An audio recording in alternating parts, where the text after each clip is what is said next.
નમસ્કાર ખેડૂત મિત્રો, તો ધ્યાન સ્વાગત છે આપણી જેમાં આજે આપણે વાત કરીશું કે જે પણ ખેડૂત મિત્રોએ ઓનલાઈન અરજી કરી છે આઈ ખેડૂત પોર્ટલ ઉપર કોઈ પણ સાધનની અંદર, અને હવે એના ડ્રો ચાલુ થઈ ગયા છે. એના માટે આપણે વિડીયો બનાવી રહ્યા છીએ.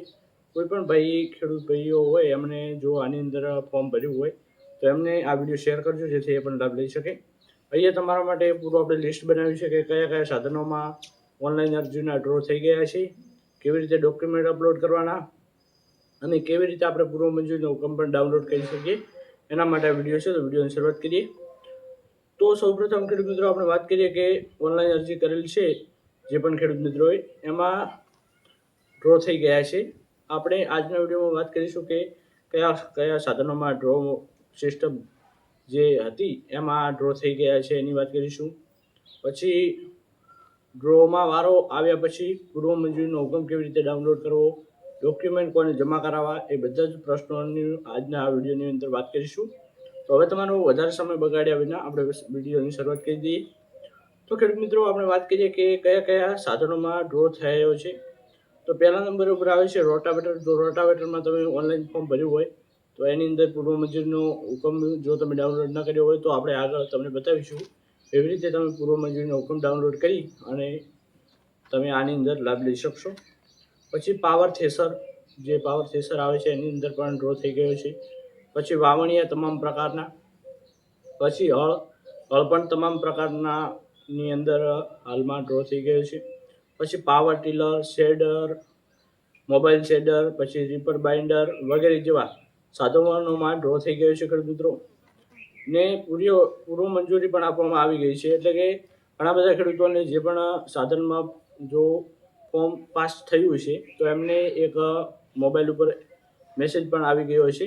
એની પણ વાત કરીએ તો મોબાઈલમાં મેસેજ પણ આવી ગયો છે. જે પણ ખેડૂત ભાઈને મેસેજ આવેલ હોય તે ઘરે બેઠા પોતાના મોબાઈલથી પૂર્વ મંજૂરીનો હુકમ ડાઉનલોડ કરી શકે છે. હવે એની વાત કરીએ તો કેવી રીતે ડાઉનલોડ કરવો, તો એના માટે તમારા માટે આપણે એકદમ સારો એવો વિડીયો પ્રોપર કેવી રીતે આપણે ઘરે બેઠા મોબાઈલની મદદથી કોઈ પણ ચાર્જ આપ્યા વિના આપણા ઘરે બેઠા કેવી રીતે પૂર્વ મંજૂરીનો હુકમ ડાઉનલોડ કરી શકીએ, એના માટે આપણે એક વિડીયો બનાવ્યો છે જે આપણે ગામડિયા ખેડૂત યુટ્યુબ ચેનલ ઉપર આવી ગયો છે. જો તમે ન જોયો હોય તો જોતા આવજો, અને જો પૂર્વ મંજૂરીનો હુકમ ડાઉનલોડ કરવો હોય તો એ વિડીયો જોશો એટલે તમને સંપૂર્ણ માહિતી મળી જશે. એ વાત થઈ ગઈ. હવે વાત કરીએ કે સ્ટેપ બાય સ્ટેપ આપણે આની અંદર સમજાવ્યું પણ છે.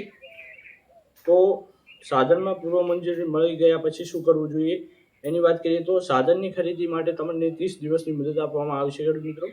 તો 30 દિવસની મુદતમાં તમારે જે પણ સાધન છે એની ખરીદી કરવાની રહેશે. હવે ખરીદી કઈ રીતે કરવાની રહેશે એની વાત કરીએ તો આઈ ખેડૂત પોર્ટલમાં ઇનપુટ ડીલર પાસેથી ખેત ઓજારો સાધનોની ખરીદી કરવાની હોય છે. એનું ઓનલાઈન કંપની અને માન્ય મોડલ અને માન્ય મોડેલ ધરાવતા જે તે ડીલર પાસેથી ખરીદી કરવાની રહેશે. તમે સમજી ગયા છો. એટલે કે કંપની અને માન્ય મોડેલ ધરાવતા જે તે ડીલર પાસેથી ખરીદી કરવાની રહેશે. હવે આપણે વાત કરીએ કે ડોક્યુમેન્ટ કયા જમા કરાવવા એની વાત કરીએ તો આઈ ખેડૂત પોર્ટલ ઉપર ઓનલાઈન અપલોડ કરવાના રહેશે. જે આઈ ખેડૂત પોર્ટલ છે એની અંદર તમે જે પણ ફોર્મ ભર્યું છે એની અંદર તમારે અપલોડ કરવાનું રહેશે. કેવી રીતે કરવા એની વાત કરીએ તો ખેડૂત મિત્રો, આઈ ખેડૂત પોર્ટલમાં તમારી આઈડી છે, આઈડીમાં જઈને અપલોડ કરવાના રહેશે. આના માટે આપણે હવે પછીના વિડીયોની અંદર એક પ્રોપર એવો જો તમારી વધારે કમેન્ટ આવશે કે આની અંદર ડોક્યુમેન્ટ કેવી રીતે અપલોડ કરવા, એના માટે જો વિડીયો તમારે જોઈતો હોય તો આ વિડીયોની અંદર કોમેન્ટ કરી દેજો, જેથી આપણને ખબર પડી જશે કે ખેડૂત ભાઈઓને આ વિડીયોની જરૂર છે. તો આપણે એ વિડીયો બનાવી દઈશું. તો આ વિડીયો તમારા માટે બનાવી દઈશું જેથી તમને સંપૂર્ણ રીતે સમજાય કે ડોક્યુમેન્ટ કેવી રીતે અપલોડ કરવા. એ વાત થઈ ગઈ. આ વિડીયોમાં આપણે આ વાત કરી. હવે આપણે આગળ વધીએ તો તે સાધનમાં સાધન સહાય ફોર્મ. હવે એની વાત કરીએ કે ડોક્યુમેન્ટ કયા કયા જમા કરાવવા જે તે ગ્રામ સેવક શ્રીને એની વાત કરીએ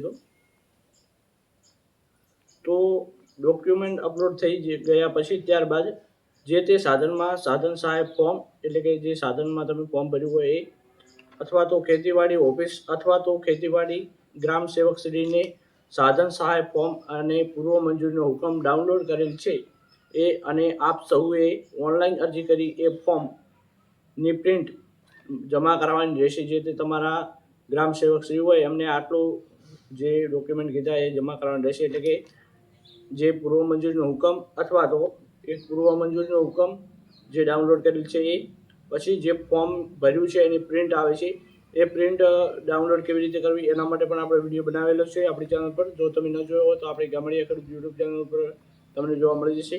એ પ્રિન્ટ ડાઉનલોડ કરવાની છે અને જે હુકમ પૂર્વ મંજૂરીનો છે એ ડાઉનલોડ કરવાનો છે અને એ બધું જ તમારે જે તે તમારા ગ્રામ સેવકશ્રી છે એમને જમા કરવાનું રહેશે. અને જે તે સાધનનું ખરીદીનું બિલ, જે તે સાધન હોય એનું ખરીદીનું બિલ, પછી આગળ વધીએ તો ડીલરનું માન્યતા પત્રક, જે ડીલર છે એનું માન્યતા પત્રક આવે છે એ, અને જે ફોટો જે આપણે અહીંયા ફોટોમાં તમને ડોક્યુમેન્ટ બતાવી દઈશું એ ફોટોમાં જે પણ ડોક્યુમેન્ટ દેખાય એ તમારે ગ્રામ સેવકશ્રીને જમા કરાવવાનું રહેશે. અને તમારે જે પણ સાધનની ખરીદી કરી છે એ સાધનનું એક ખેડૂત સાથે ફોટો પણ જોઈશે. એ આપણે અહીંયા ઉપર ડોક્યુમેન્ટ બતાવીશું, જે અહીંયા પૂરા ડોક્યુમેન્ટ કરાય એ મુજબ તમારે જે પણ ગ્રામ સેવકશ્રી છે એમને જમા કરાવવાનું રહેશે. એની અંદર આપણે આ બધી જ વાત દેખાઈ જશે કે કયા કયા ડોક્યુમેન્ટ જમા કરવા એની વાત કરીશું. તો આગળ વધીએ તો, અને આપ સૌએ ઓનલાઈન અરજી કરી એ ફોર્મની પ્રિન્ટ અને ખરીદીનું બિલ, પછી ડીલરનું માન્યતા પત્રક અને જે આપણે ફોટો કીધો એ, આ બધું જ ડોક્યુમેન્ટ તમારે જમા કરાવવાનું રહેશે.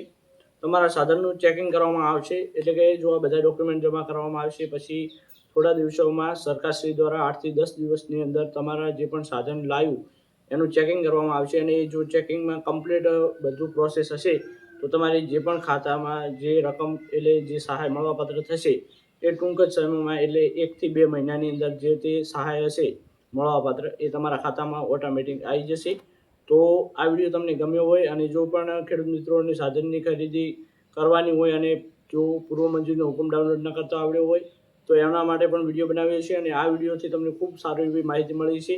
તો અન્ય ખેડૂત ભાઈઓને વિડીયો શેર કરવા વિનંતી. હવે મળીશું નવા વિડીયો સાથે. ત્યાં સુધી જય માતાજી.